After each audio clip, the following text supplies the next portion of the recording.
they're like sponges, right? Yeah, of course. No fear, and quick to kind of adopt to new things. How do you keep things sanitary? How do you think? How do you keep things safe? And it's no big deal. You just wash your hands, you're good to go. And he was so casual about it. Fish out of water. I was terrified that I was gonna not only fall, but that I was gonna crash into one of the kids because I'm on a bunny hill. Oh wow! And there's kids everywhere. Welcome to the Green Table Talk, where we will have open and honest discussion about transplant.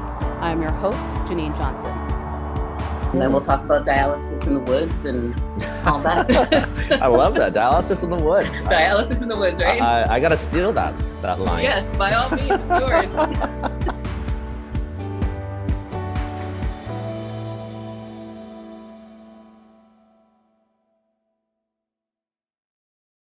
Welcome to the Green Table Talk. As always, I'm your host, Jennen Johnson. Today, I have a special friend, special guest to the show. I have my friend, Loy. Loy, welcome to the show. Jennen, it's great to be here. And thank you for having me. Of course. I'm glad we were able to do this. So, Loy, I'm just going to jump straight to the chase. Let's talk about your journey. So currently, you are waiting for a transplant. Yeah. So what I'd like you to do is tell us which organ, first of all, you're waiting for, and give me a little background. So when you first found out, how you felt, stuff like that. Yeah, sure. So when we're talking about kidneys here, and my kidneys specifically, so I have polycystic kidney disease, and I'm 47 right now, and I knew there was something. I knew I had issues back even when I was around 25. My blood pressure started to spike and I had to start using blood pressure medication. A few years after that, my creatinine started to rise. And my family doctor was starting to become a little alarmed. And I, constantly I started to get worried, whenever the doctor has, news like that, you're kind of I was a little bit scared and shocked. We did I guess an ultrasound of my kidneys, and cysts were showing up. So essentially there's these pockets in my kidney. And every time I get more and more of these pockets or cysts, it stops the filtration or the function of the kidney. So the more cysts that I was getting, these pockets, my kidney function was starting to degrade. So it was going from 100 to 90 to 80. And consequently, about 10 years ago, it was at a level close to around 15. Wow. Now, did you feel anything? Like, were you in pain? Were you having any type of pain? No, no, I wasn't. I was asymptomatic. I didn't have any symptoms at all. And throughout the whole time, I just kept thinking, like that's incredible. Like when my labs came back, my blood work labs came back, my family doctor would say, "Oh, Jesus, your creatinine's gone up again." And I wouldn't be feeling anything, but I certainly mentally and I was feeling more and more scared and more worried. But I didn't have any symptoms quite yet. Now, before your doctor mentioned this to you, did you even know about this? Like, have you even heard of this type of kidney disease? Like, what happened there? No, I didn't. It was something new and something that I just had to learn along the way. And it's one of these things that are sometimes people with polycystic kidney disease, their function of kidney, sometimes it sort of plateaus, at certain levels. It doesn't necessarily it's going to go, down to a very low critical level. And so there's a lot of unknown. There's, sometimes your diet affects that and your lifestyle. It was a massive learning curve for me to kind of get a grip of, what was going on. And so consequently, I had to start changing my diet a little bit and just try to, keep on with my checkups. It's so important that you just keep on with your checkups and not let that fall off. Yeah. Now, at this point, did the doctor mention to you anything about getting a kidney transplant or entering the realm of possibility that you might need a transplant? Yeah, he did mention it, and it really just went over my head. You know, at that time, with my kidney function was I think around 15%, and I was starting to see a nephrologist, a local nephrologist, and he also said, you know, maybe you should think about the transplant or, you know, dialysis. You know, we started talking about different treatments, and yeah, it was. I just couldn't make a decision. There was still a part of me that thought, oh, this is not going to get any worse. You know, Yes. I don't feel any symptoms. Like this is just a, you know, like this is the worst of it. Like every time I got an update, you know, oh, my kidney function went from 40% to 30%. Okay, that's probably the worst of it. That's it. I'm going to be, you know, I should be fine after this. And no, unfortunately, it just continued to degrade and degrade. I find that everyone that I've interviewed so far, including myself, that is the common theme with all of us. We all think, you know what? It's not going to get any worse. You know, it's okay. This is the worst it's going to get. Yeah. I can ride this out. Transplant, I won't need a transplant. You know, it's always been that denial at first. Then eventually it kicks in. It's like, geez, I think this is serious. You know what I mean? I might actually have to take this a little bit more seriously. Yeah, I mean, things got really serious once I got referred from my local nephrologist to, I got referred to go to Toronto General. And they have this program called Multi-Care Kidney Clinic. And basically, it's a clinic. So when you go for a checkup at the Toronto General through this clinic, you get to see not only the nephrologist, but the nurse. You have a dedicated nurse, dedicated social worker, dietitian, and pharmacist.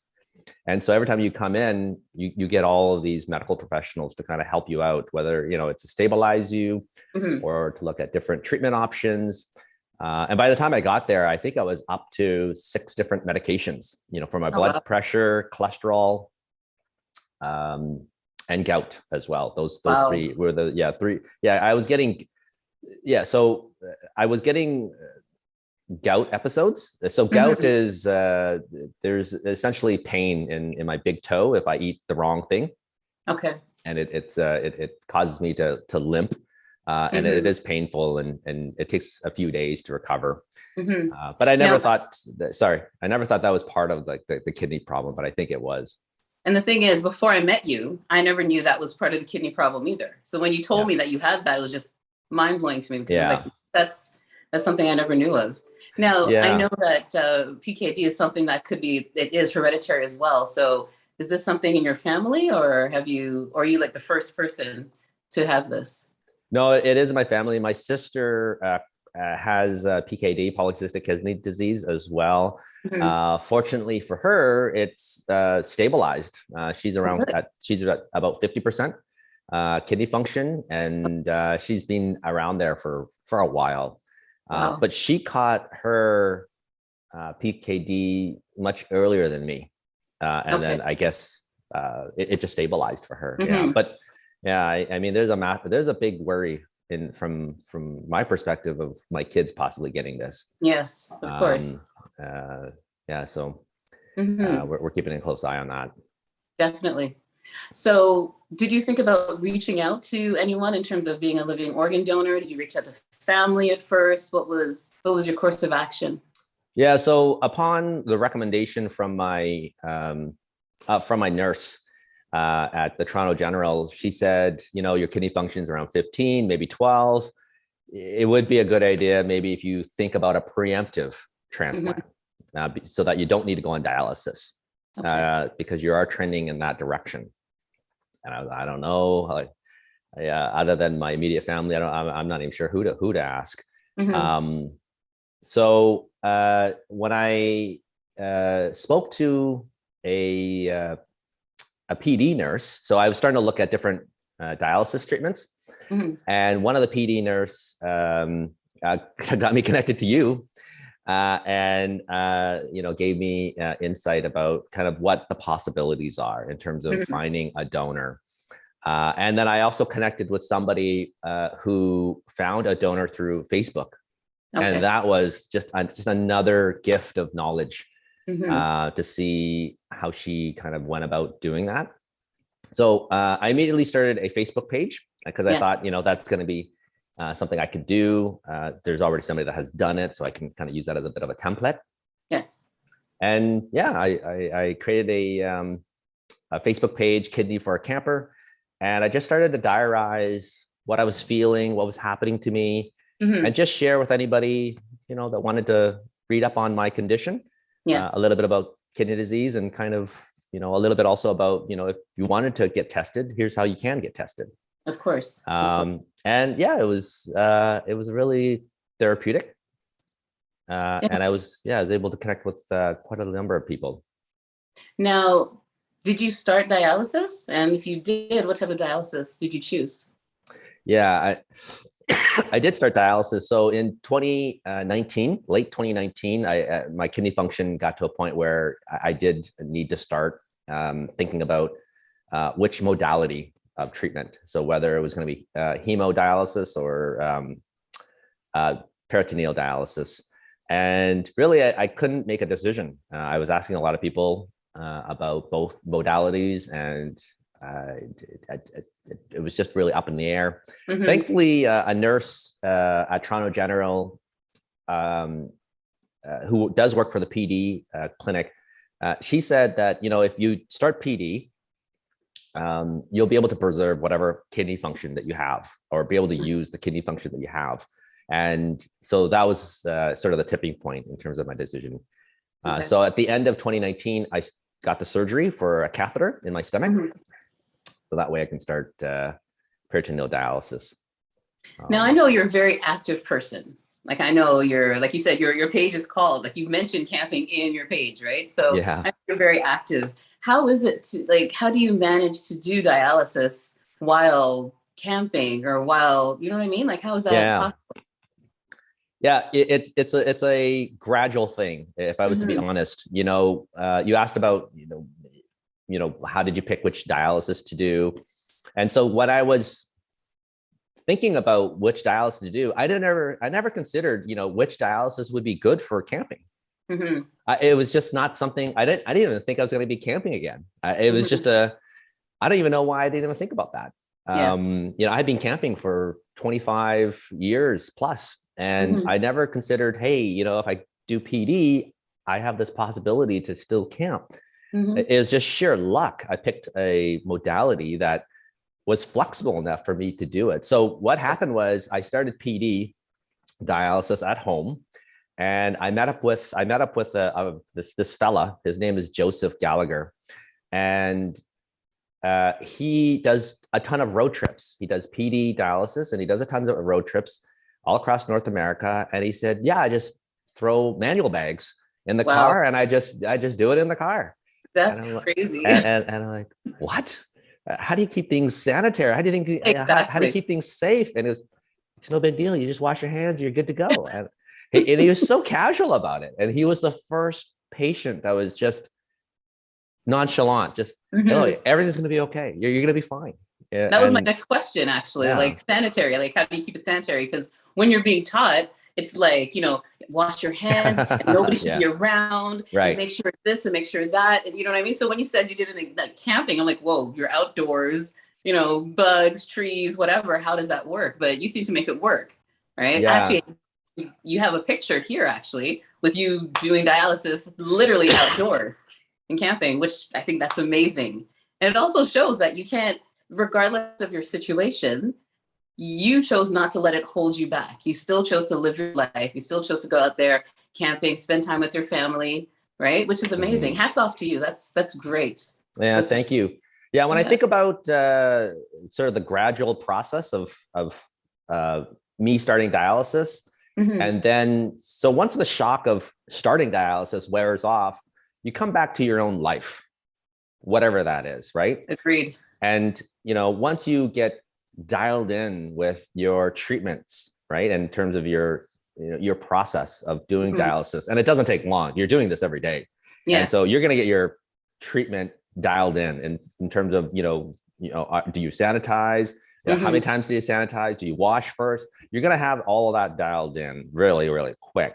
And then life will then continue again. And for me, I started dialysis in December.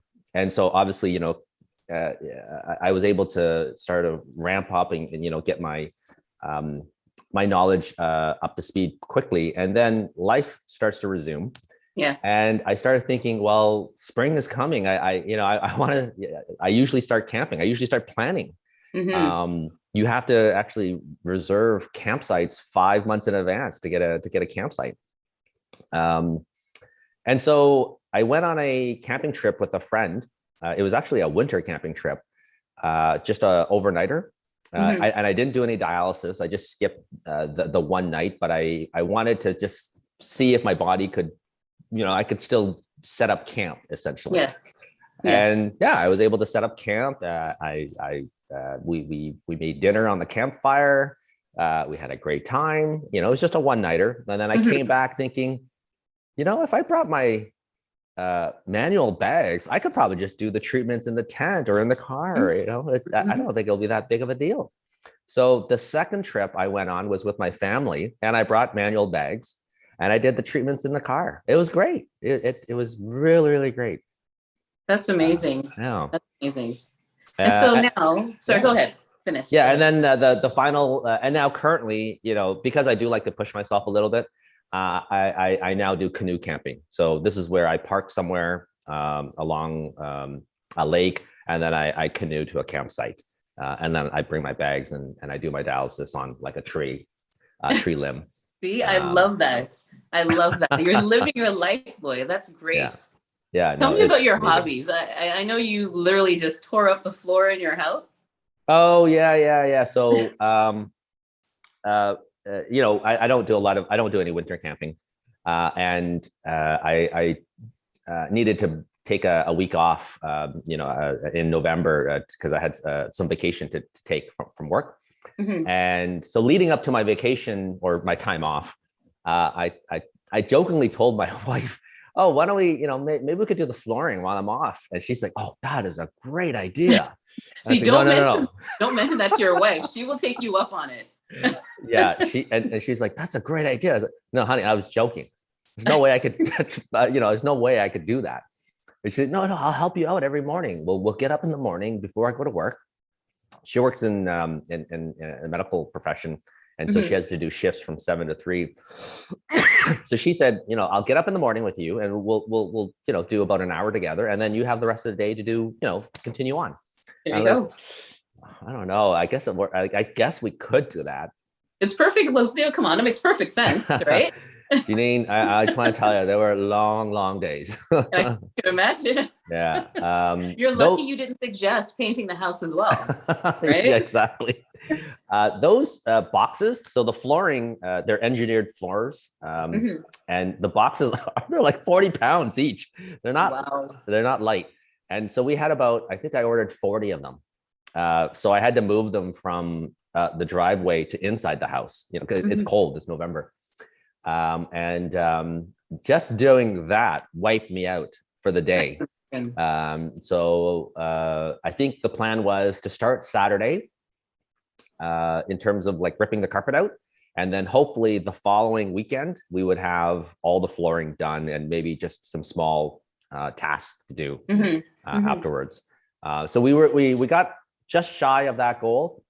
We got all the flooring done, but we didn't get to the trim, the quarter round trim.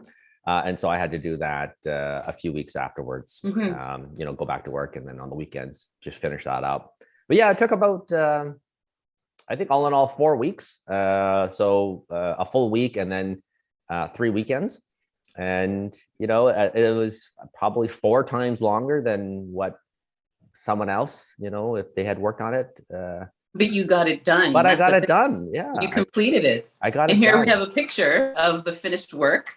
My goodness, those floors look beautiful. Yeah, I'm actually, we put a waterproof coating on the top of it. And once I did that, I was just in awe of the gleam and just the whole first floor, because we only did the first floor, looks completely different. It's incredible what a facelift it is, basically. Yeah. And you did it. You did that yourself, right? And you saved a ton of money on top of it. Yeah. I wasn't thinking about that though. When I was, up to here, with the project, I honestly, it's funny. I remember the fourth or fifth day, I was all alone, kind of ripping carpet, and I just wasn't feeling it. And I just was wondering, who can I call? Which friend can come here and help me save me from this project? And I was very, very close to calling somebody, like some backup. Yes. But I ended up just taking the afternoon off and basically sleeping and napping.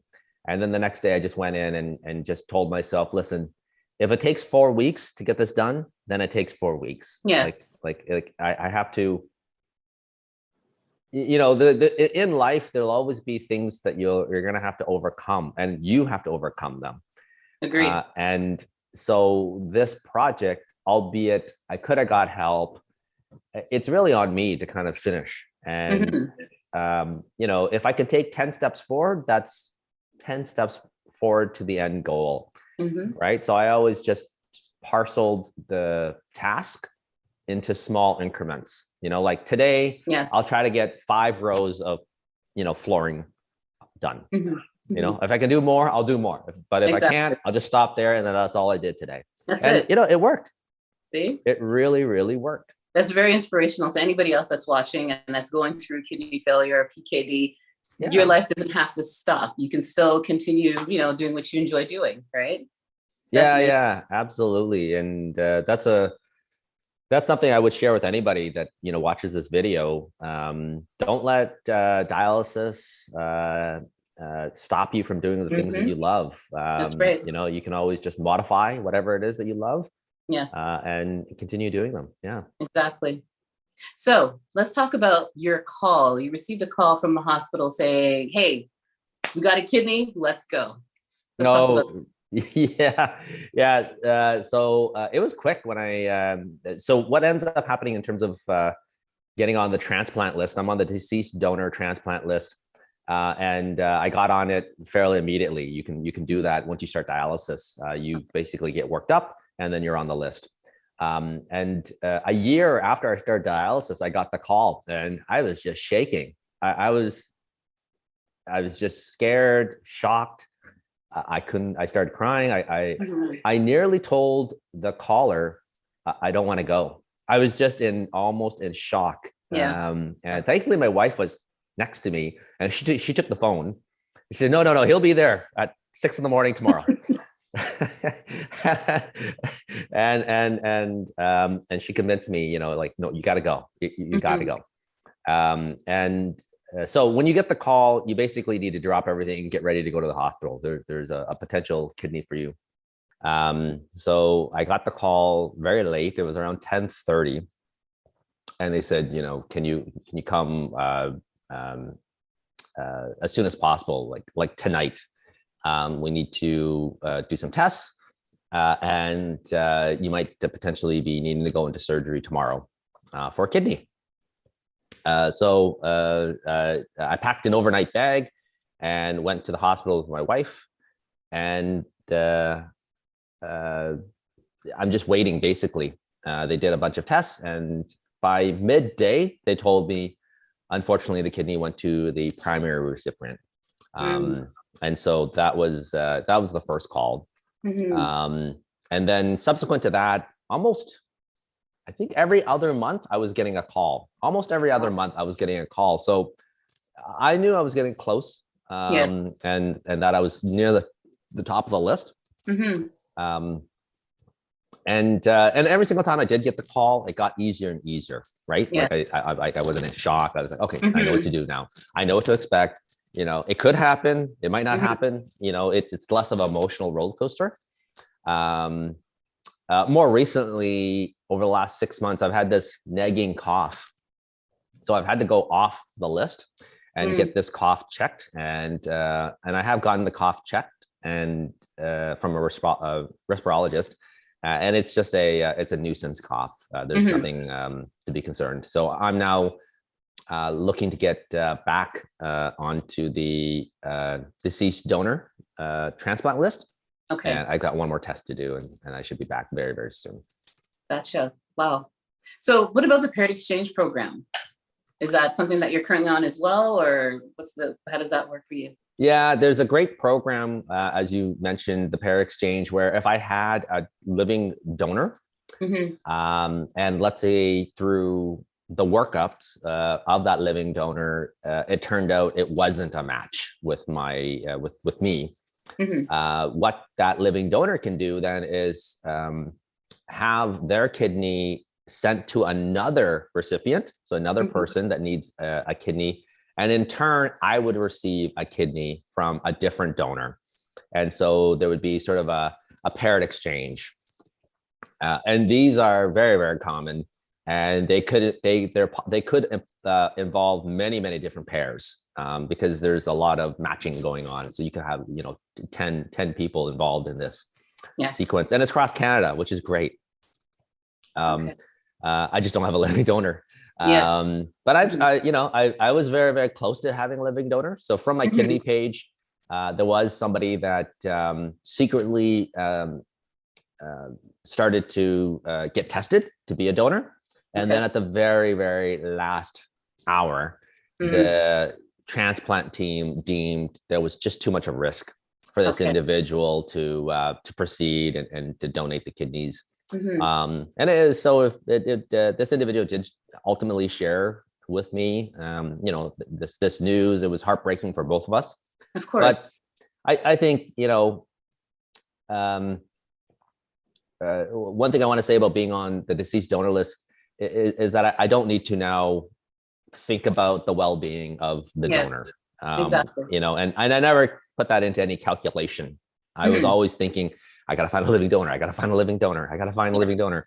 But, this deceased donor transplant list, it's a great program. And now I don't have to think about necessarily the well-being of the donor. And so there is some peace of mind from that perspective.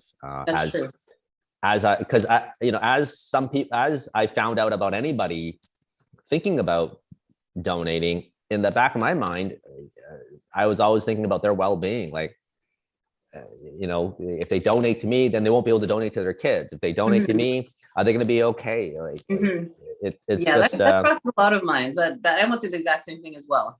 Right. That I think as being just like human beings, really, that's going to cross your mind. You're not just like, yes, thank you, give me an organ. So it's definitely going to cross. Their well-being always crosses your mind. So I completely understand that. Completely understand. Yeah. Now, go ahead. Yeah, the good thing is, the donors, they usually live very, very well, and they're more than capable of living well with just one kidney. And the testing is incredible in terms of the workup.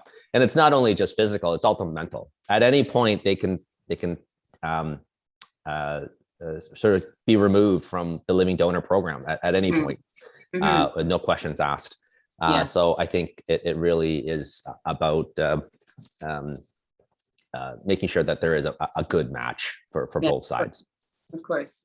Now, you said that you've been called almost like every other month practically to come in, there's a possible kidney for you. Oh, sorry, there's not a match, or whatever the situation is there. Do you lose that excitement for it? Like, in the beginning, the first time it happened, like you said, you're emotional, brought tears to your eyes, but now like the fourth, fifth, sixth time, is it just kind of like, all right, let's go, honey, gotta go to the hospital.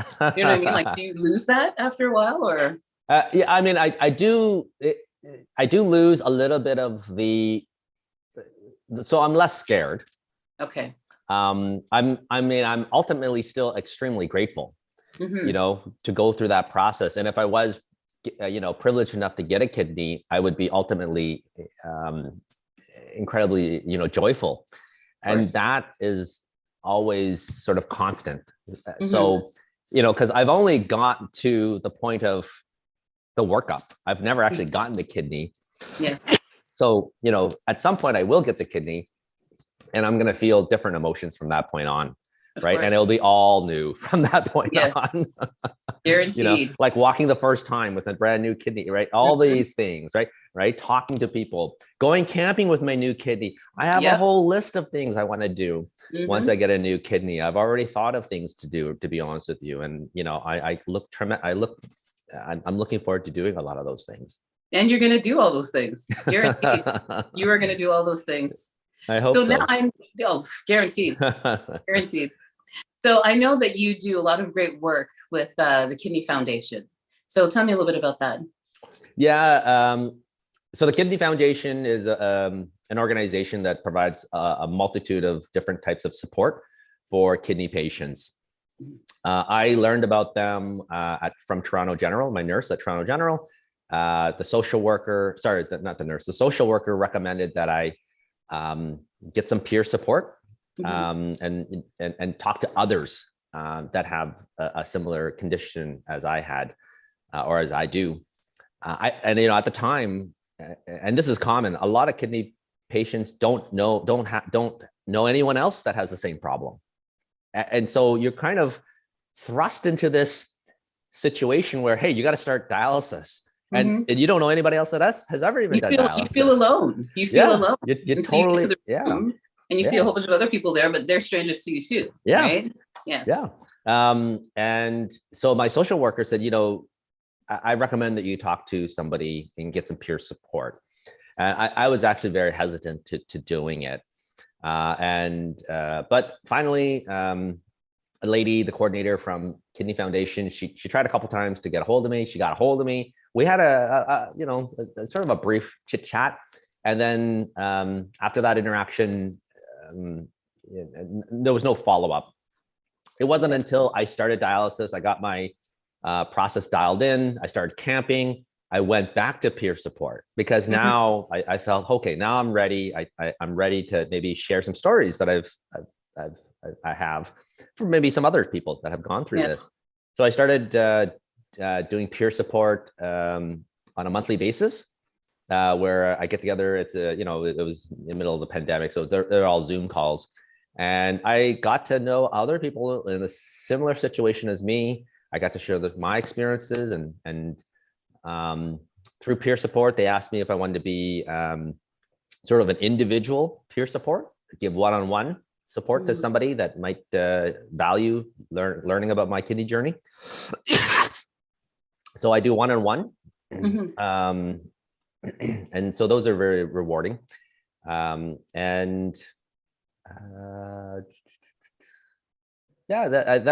the and then there's some multimedia stuff that I've recently been doing. Recently the Kidney Foundation asked me if I could share my kidney journey and what the peer support has meant to me by shooting a video. So they brought a videographer and a producer over to my house, and then we shot some film. I asked them to, would they be able to shoot some film of me sort of setting up a campsite or doing a little bit of camping with a tent and, doing dialysis in the woods, as you uniquely coined. And they said, yeah, sure. Yeah, we'll get some B-roll out of that. And so they produced a video, and it's just stunning to see yourself in that kind of light. Where you're like, I see myself setting up, my tarp, my tent. I see myself doing dialysis in the woods. It's just a stunning thing to see. And it was an incredible experience. Yeah. And we actually have a clip of that video right now. So let's just look and see. Yeah, perfect. That I had kidney disease when I was 35. I'm a fairly determined individual, and I wanted to continue doing all the things that I loved. I like to stay active. One of my favorite activities is going camping. The Kidney Foundation Peer Support Program has been really incredible. I feel great connecting with others that have gone through similar situations as I've gone through. I'm getting a lot of support. I feel really great. I just feel much better now. Having kidney disease worries me, more so to do with my family, my kids. It can be hereditary, and so the biggest concern is seeing my kids perhaps developing this disease. Lloyd, that's like you said, it's stunning. Like that was just, and you got emotional in there speaking about your children, and it's just so raw. It's honest. You know what I mean? Yeah, Like yeah, it was. I had to watch it 4 or 5 times to kind of try to remember this is, a bigger thing than just, and then just me, because I emotionally got so attached to it. Yes. And it's really weird. The one question they asked me that got me to cry made it on the edit. Of course. I find that I had totally forgotten about that question. And so when they first showed me the video, I had completely forgotten that question until at the very end. And I when I watch it now, I still get emotional thinking about it because it's true, right? It is. It is. It's really, really true. The worry that I have about my kids developing this. I'm glad they kept it in. Honestly, I'm glad they kept it in because that's the honest side of you. That's the raw side of you. It's showing you how you feel. Not everybody, I mean, you are a superhero by doing what you do already, tearing up floors and camping, and you're a superhero there, but there's more to it than just you and me. There's the family, there's the kids aspect as well. And that's I'm glad they kept that part in there. That's like, honestly, I think that's like my favorite part, to be honest, because you're being honest with yourself and your viewers, right? And anybody else that's watching, letting them know that not only you're going through this, but there's somebody else out there who's going through the exact same thing, right? So I'm glad they put that in there. Exactly. When I first watched it the first few times, I was critical about my own performance.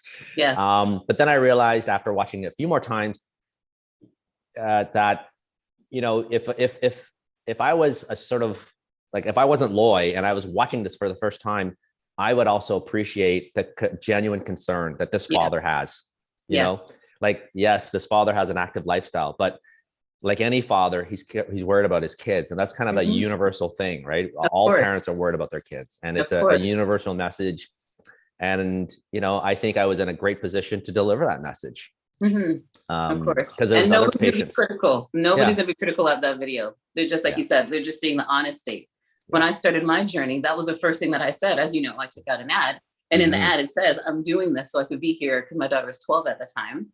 So I can be here for my daughter. Like, I'm not, not discrediting anybody else in my family, but this is my daughter we're talking about. You know what I mean? Yeah. So I think you're being honest, and that's beautiful. There's nothing wrong with it. So yeah. Awesome. Boy, so where do we go from here? What's your story? We're still waiting, obviously, for the perfect kidney for you. Yeah, my story is I got to get good at snowboarding. That's the upcoming thing that I got to get good at. My kids have been skiing and taking lessons for the last 2 years, and they're getting pretty good.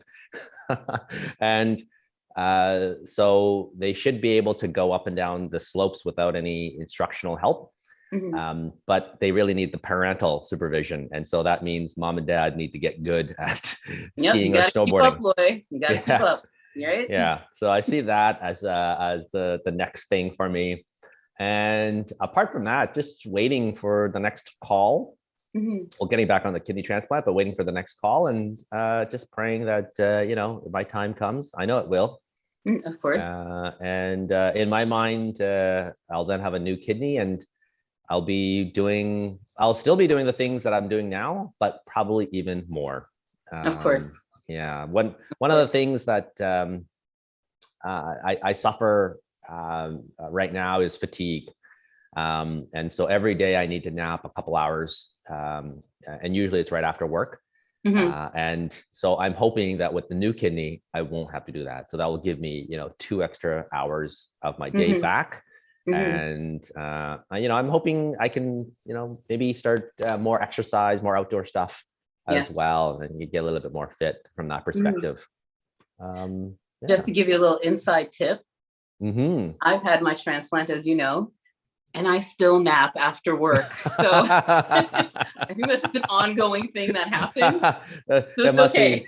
It could be. It's habitual now.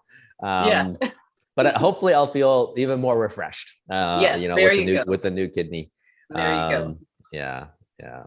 Beautiful, beautiful. Loy, one more question for you. I course. tend to ask my guests who's been on the show, do you feel that this journey that you're currently on is spiritually driven, or do you think everything's just happening by chance, just by sheer luck, and that's how, how the cookies crumble? You know what I mean? So tell me about your thought on that. Yeah, I mean, that's a tough question. It's so tough. There is sorry, go ahead. I just want to put one more piece in there. Oh, sure. Go ahead. Do you feel in the end, when you receive your new kidney, do you feel that's just luck that you received it when you did, or it was spiritually driven? You're supposed to go through this process. You're supposed to be on dialysis. You're supposed to show everybody you can live a perfectly healthy life while you're on dialysis, and help people through the Kidney Foundation, and then eventually end up with your kidney. Do you think that was spiritually driven, or it's just sheer luck and it just happened to happen? That's my question. Yeah. I think it's a bit of both. I think I think I was gifted with being resilient and being determined. I think that's just something I was gifted with. When I think back of my childhood and just things that have occurred in my life, so not just kidney, but any other things that in the past. There was always a sense of resilience and resolve that I wanted to see, and I think I was gifted with that, spiritually, through a greater being, and having that kind of gift, whether it's kidney disease or something else, right? It's lent itself really well for me. And when I think about some of the canoe trips that I've been on. I went on one that was just grueling. It took me 9 hours from the parked car to the campsite.